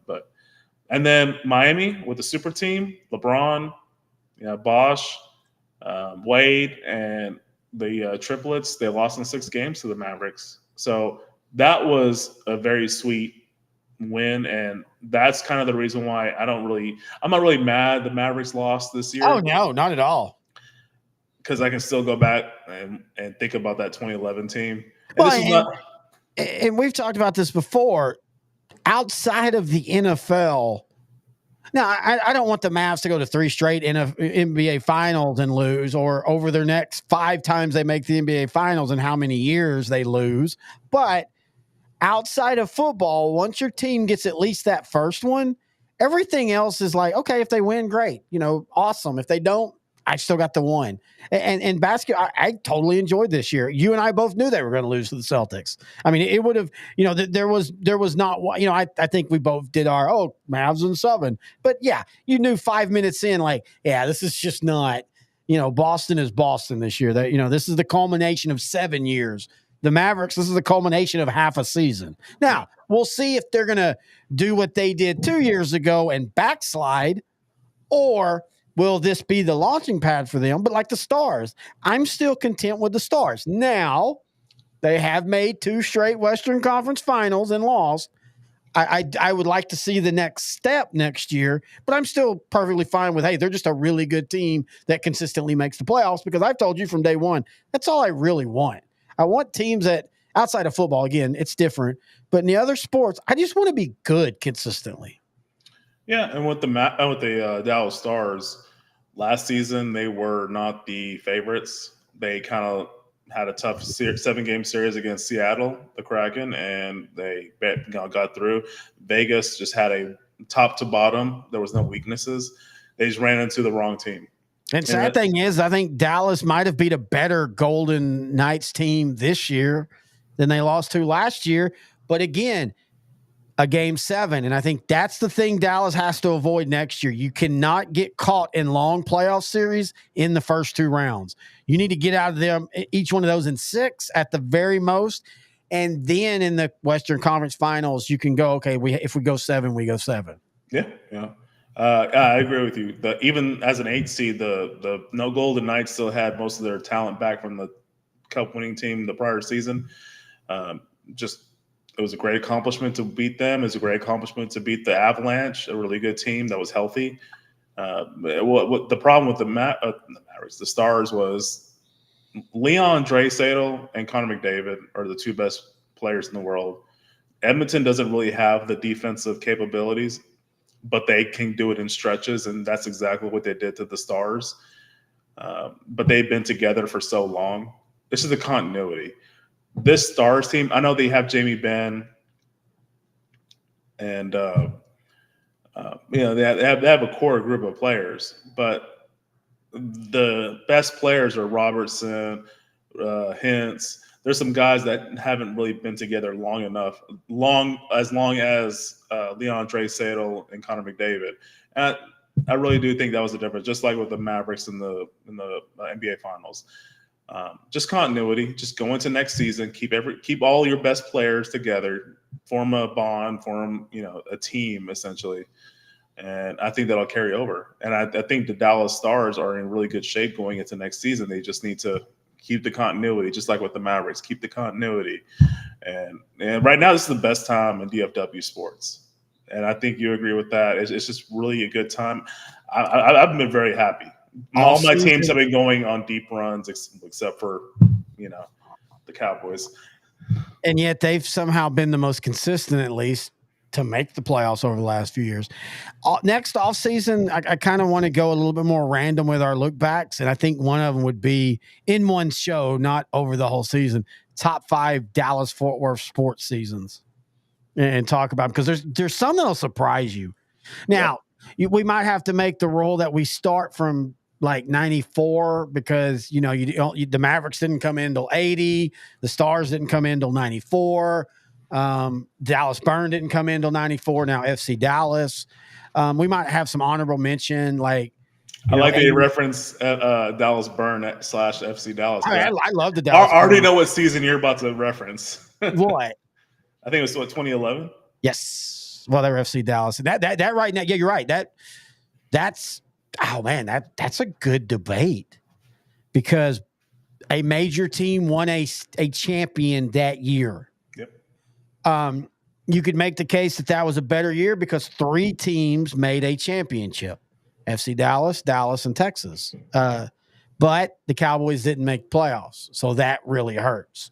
But you can also go back to like a year of like 81, 82, where the Mavericks are terrible, the Cowboys are good, but then the Dallas Sidekicks are winning indoor league titles. Well, what's that matter? Tattoo. Yeah, the Dallas Sidekicks in the 80s were a friggin' big deal in Dallas because there wasn't anything else in the spring. I mean, you didn't have the Stars yet. The Mavericks were terrible. The Rangers were, they were pretty uniforms, and that's about it. But remember, there's also only 3 major networks still at this time. Yeah. And that was where, indoor soccer back then was like arena football. You got enough of the real sport, but you got a lot of scoring in it. Entertainment was much different in the 80s than it is now. And people nowadays that grew up in the internet age, they will not understand that. They will not understand how cable TV was so sought after, but then they'll, get wide-eyed when they realize how much cable TV cost in the 80s. It was a privilege to have HBO. That's hoity-toity first class.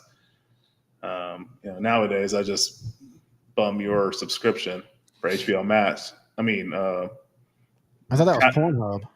Oh yeah, that Max. Skinner. Wait, what? What are you talking about? I don't know. Moving on. So anyway, yeah, entertainment was much different back then than it is today. So there was a great value in a spring sport entertainment of some sort. That played on local TV. I think it was on Channel 11. Which is CBS is one of the 3 major networks at the time. CBS, NBC. Well, actually, Channel 11 back then was an independent station. Channel 11 wasn't CBS back then. ABC. There we go. Yeah, ABC. Back then, Fox wasn't a thing until 87. Yeah, 87. But yeah, Channel 11 was almost a super station. Yeah. The Rangers played there. Like 90% of their games were on there. The Sidekicks were on there. I can still remember, and I lived in East Texas a couple hours away, but we got the Dallas Morning News, and I can remember seeing, like, you got a 4-pack to go see the Sidekicks. You got 4 tickets, 4 drinks, 4 hot dogs for like $20 total, folks.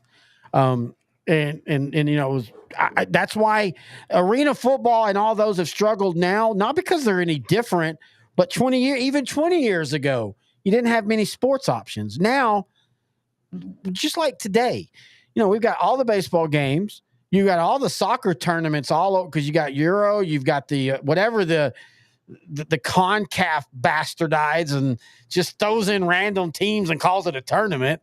You have that, which is really fun. And then you've got like the Olympics coming up. But like there's a reason why the Olympics have died. We're not forced to watch them. In 1984 at 2 a.m, my only choice was to watch the Olympics or Benny Hill. Benny Hill was funny, though. So, yeah, when people want to talk about how sports in general have fallen, I think a lot of it is just people have more options. Yeah, having more options. It's just like the menu discussion. So you go to Cheesecake Factory. I'm just thinking of like local examples. Cheesecake Factory versus Katie Trail. Katie Trail, their menu is 2 sides. You look at the front side, you see it in options, you see the back side. Yep. Cheesecake Factory, it's almost like they're giving you a big booklet. And you have all these options you're going through. It's much easier to be entertained with the Katie Trail option. Yep. Than it is with the cheesecake option. I'm still flipping pages, by the way. Do you like the Cheesecake Factory? Yeah, I think some of their cheesecakes are overrated, but I don't think I've ever actually ate there. I know a couple times with the group we used to hang out, we went there for drinks, but you never wanted to eat to start the drinks. So you go there with the decision. Are you going to go home after, or are you going to go somewhere else? Because if you go somewhere else, share a meal. If you go home, just order the meal and just take leftovers, because one meal is essentially 2 to 3 meals. They give you large servings. So that is the one thing I do like about Cheesecake Factory. But I will say some of their cheesecakes are very overrated. I'm not a big cheesecake guy. I'll tell you, we ate there this week and I showed you pictures. A place that kind of does in between is Ozona Bar and Grill. Mm-hmm. It's up at the very end, the north end of Uptown, right when you're getting into Greenville, and you go about 2 more blocks and you get into lower Greenville, and then you kind of get into Uptown. And they have a not as big as Cheesecake Factory menu, but it's bigger because they kind of have a meals across Texas. Like you can get a West Texas meal and eat, like that kind of stuff. And that was the first time I've eaten there in probably 15 years. It was really, really good. I don't know why we're doing reviews on restaurants right now. Speaking of the soccer, are you watching any of the tournaments? So right now, the 2024 Euros, which is the biggest club tournament around the world, it's just European club teams like your Bayern Munich's, your Manchester United's, and all of them. Oh no, wait, no, Euros are a country. Yeah, Sorry. Euros are now. So this is I was letting you figure that one out yeah. yourself. So yeah, I was thinking of UEFA. Yes. Sorry. So UEFA is the biggest club level tournament. Euros are the second biggest country level tournaments to the actual World Cup, which will take place in 2026 in North America. So you and I will be looking for tickets. Oh yeah, definitely want to go. This is held in Germany, and yeah, I've watched a few of the games. They're okay because it kind of gives me an idea of what might happen in 2 years. I know Italy won 4 years ago, and they barely got into the round of 16. They tied Croatia today, which was kind of a bit of a shock because Croatia was up until late in the game, and then Italy scored a goal to tie it. Now Croatia, a really heavy favorite, is hoping that they can get in. They could be one of the 4 third place finishers that gets an invite into the final 16. So a little bit of drama there. I still think, I mean, if I had a gun to my head and had to make a decision, I'd probably go with the hometown Germany team or England. They're just youthful. Well, right now they were youthful 6 years ago. Now they're seasoned veterans. They're a team that can actually contend for a World Cup championship. So I think they could maybe win the Euros. So to me, they're the favorite. But I know other pundits would say maybe a Spain or the Netherlands, who are also very young right now, could win. So, but yeah, they have been entertaining. And the U.S. is in the Copa America. They won yesterday against Bolivia 2-0. And if you know anything about soccer, if you think we overanalyze, go watch a soccer after a game or a football after a game, and the team will win 2-0. And the announcers just talk about how they look like trash. Like, geez, they were terrible. This was one of the better USA appearances, especially after a couple of weeks ago, Colombia just absolutely destroyed them. But then they answered back with a draw against a Brazil team that was playing a lot of their starters. And I think, just like you say with Euro, I think the Copa America, I don't think the U.S. has to win it by any stretch. But I think with them having an Argentina possibly at some point, a Mexico, and I know Mexico probably right now I would say is a step behind the United States, but I do think you can get an idea of what the United States is going to do over the next 2 years to get to the World Cup. And I think if you know anything about the team, the biggest issue is they've got to find creativity. Like I know it works. I know it's a fun story, and I know what's his name. Klinsmann gets a lot of crap for when he was here, but he was trying to get the United States out of this. Oh, they're the underdog, plucky team, and they play safe for 90 minutes, and then they hope to score a goal in +2, and like they've done for so many times. And he's trying to find them to be like, hey, let's be aggressive. Let's score early and stuff like that. And while his time didn't work, as far as I still don't understand why he was fired, to be honest with you, but I do think at least it led to like Christian Pulisic and players like that, to where the United States is actually trying to find creativity. I just don't know if they will. I don't know. This has been their identity for as long as I've been watching. They're just not. It's just not a prioritized sport in this country. So this is the result you get. I mean, if this was a sport that was prioritized like basketball or football, you'd get 6'8" freaks like LeBron playing soccer. But instead we have, generic, heady gym rats that can keep it competitive, but that's the extent of it. So round of 16 is kind of our ceiling. 2002 was just kind of a lucky year, maybe because it was in Seoul, Korea, or what? I don't know. But I think that was just a really good squad that was playing well. And that goes to show you, when you get those moments, you've got to take advantage. And yes, I know they played Germany, and I know there was a couple calls that went against them, but you had them in the moment. That's the difference in being the plucky team that sometimes makes it to the round of 16 and to be a team that consistently makes the round of 16 and sometimes makes the round of 8. Yeah, and to the U.S., I mean, they played Oliver Kahn, who was an all-world goaltender in the early 2000s.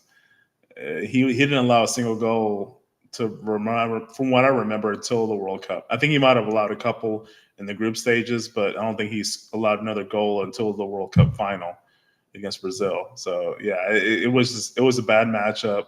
It was great they got to the Elite Eight, or the final 8 teams, but the quarterfinals, so to speak. But yeah, that team far exceeded expectations. Yeah, that was a fun year. I was in college. Me too. My roommate and I would wake up early. You know, we made the whole thing. Yeah. I can't remember. There was a local pizza place in Commerce. I think they're closed now, but they opened up between midnight and 4 a.m. So you could order pizza. I mean, we did the whole thing, and it was in the summer. I was working where I was working. I worked the perfect shift where I went to work at like 4 p.m. and got off at 11. So I would sleep all morning, get up, go to work. And then my roommate and I would watch all the World Cup games. I think they started at 11 or 12, and U.S. usually played about 2 a.m. That was a blast. I always liked soccer and I always followed it, but that's the moment that I really got into to the World Cup and the U.S. men's national team and started watching them. Now, I will admit, over the last 10 years, I don't watch all the games that don't matter anymore. I used to watch all the friendlies. Now I'm like, because to be honest with you, again, 9 times out of 10, the United States are boring. Even when they win, it's that plucky, and I'm tired of plucky. We've got too many talented players. There should never have been a squad where you've got the likes of Clint Dempsey and Landon Donovan and even Bradley. And I know Bradley took a lot of crap, but that group, there was no reason why they were plucky. They should have been creative. They should have been fun. And I do think that when they're playing well, this iteration of the USA team can be fun to watch. Yeah, I mean, I agree with you, but again, it goes back to the point I was making that the best talent are not going to soccer; they're going to go to other sports, higher paid, and they don't want to take the risk of having to go overseas to make the money. They're just going to stay local. Yeah, and, that's a good point. By the way, and I always think the U.S. men's soccer is going to always have that plateau. U.S. women's soccer might be starting to go to that route too. Well, they're just going through that route because other teams are catching up to them. That's the big thing right there. And I don't care how good you are, eventually you get caught flat-footed. You cannot always be ahead of everybody. That's just how it works. That's why even great soccer nations have step-back years. I mean, even Italy, when they won the Euro last time, that was like, whoa, that came out of nowhere. I mean, Italy had just had one of the worst World Cups they'd ever had. They had been kind of floundering for 5 or 6 years. And I think the U.S. women's soccer team is figuring it out. I will say, though, I do think that the United States has become big enough and especially more diversified in the soccer-loving nations that live here, that there are still plenty of people that talent that can make the United States a top 5 soccer nation. I mean, that would be great. I just don't see it ever happening in my lifetime. I say that, but in the NBA, 2 of the best players are not from America. So maybe it could happen. And also I will say this, you've got that factor where less kids are playing American football. Because of CTE? CTE, just injuries in general, man. And I know you can get injured in soccer, but throwing your body at another body from the time you're 10 years old till you're 18, you're going to accrue some injuries. And I just think, and again, also our nation's diversifying as far as the demographics. Yeah. More people. Look at how many players now. In fact, one of them just flipped from the United States back to Mexico. Look at how many players now for the U.S. has to make that decision. And for people that go, well, yeah, immigration. Dude, that's how it is in Euro soccer. Yeah. England will have guys that I'm going to go Germany or England, and you get to declare once, and once you do, you can play a game with a country and then declare for another, and you get to acknowledge that. That's just how it works. But I think there could be a day, but it's got to be going back to it's got to be more than plucky. It's got to be a United States soccer team that actually grabs the nation. And even 02 didn't, but part of that's because of when the games were played. And that also is always going to hurt. We'll see with the next World Cup, with it being in America, where games are played from noon to 7 p.m. in the summer, in the we'll see if that finally helps grab, because there was a growth from the 94 World Cup. Well, yeah, because the U.S. advanced to the round of 16, so that was a big help. Well, it also was in the United States. That was my point. Like people went, like I remember South Korea was here in Dallas, and they had a huge fan base because they were a fun team to watch. Yeah, they were plucky, but they were also quick. They were athletic. They were that type of soccer team that annoys great teams, and they were fun to root for. And so I do think the '94 World Cup, with the United States advancing and the games being in America, I do think that will help another growth. And I still contend there will be a day that eventually the Olympics and the World Cups are just played in America all the time, because that we're still the only country that has that type of infrastructure to do that, and to do it to where the World Cup can be played in America and 90% of America won't even be bothered by it. Great point on bringing up the World Cup in '94, because kudos to the American fans, because we put up with the worst uniforms of all time. Those were terrible. Those were terrible American uniforms, and I hate saying that. The 90s were just one of the worst decades as far as fashion goes. You thought the 80s would have been terrible, but the 90s were really, really bad. And I'm glad we're past that now. All right, hang on. Sorry, dealing with house stuff again. Let's see. I think we're almost done for that. Oh, by the way, real quick, Oilers and Panthers, 1-0 1-1 here with 3:48 left in the first. I've been watching it on ESPN. This game is wide open. 1-1 now. Yeah, that's what I meant to say, 1-1. Florida scored early. The Oilers answered right away, like almost immediately, with a Janmark, former Dallas Star, or former Dallas Star system, or former something with the Dallas Star. I'm just reading that about that today. I can't remember what it was. Hockey's weird, man, with that kind of crap, because they can it's not quite like minor. It's like minor league, but in minor league, if you play for whatever team you want in the minor leagues and then you get drafted, that'd be kind of cool if baseball did that way. But anyway, this is a very wide open game so far. Both teams are just shooting. Usually game sevens are either really super tight, like 1-0, or they go crazy like 5-4. I kind of feel like this might be a 5-4 game. I got a big hockey news right now.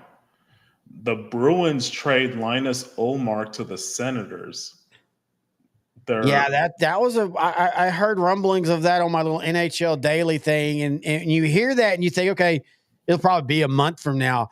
The Senators are trying to establish and become a viable franchise again.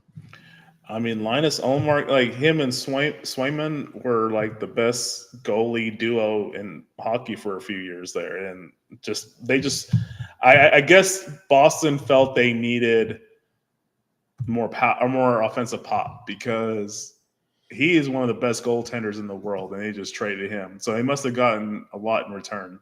Well, I think Boston is also getting caught and again, where if Dallas next year kind of fizzles out in the Western Conference, maybe you start saying the same thing about them.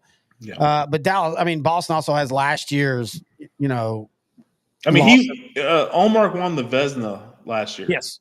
But they lost in the first round last year. And so even this year, it felt like I think the Bruins are doing what we talked about with the Cowboys earlier.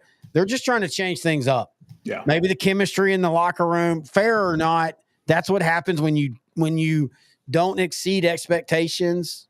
Even when you're having really good seasons, you don't exceed expectations. Yeah. But on that note, Inter Noe.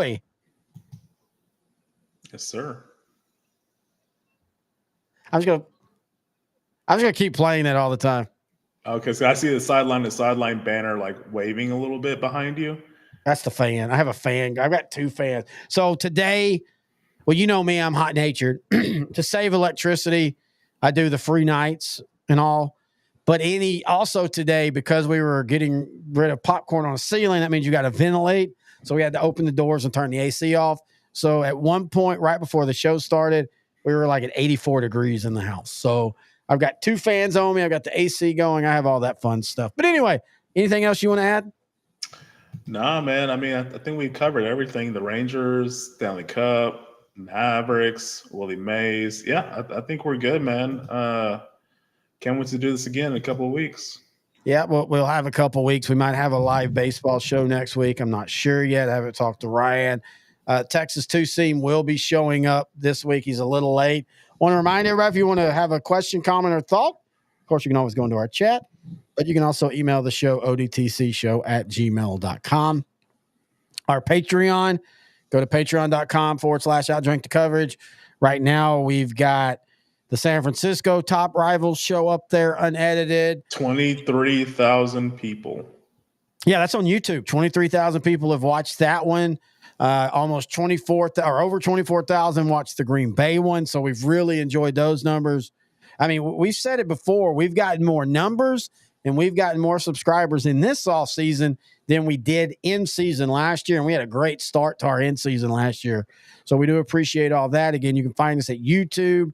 Just type in L4 Media Company.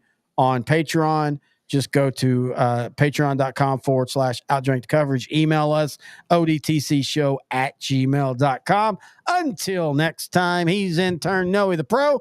I'm Terry the Ho.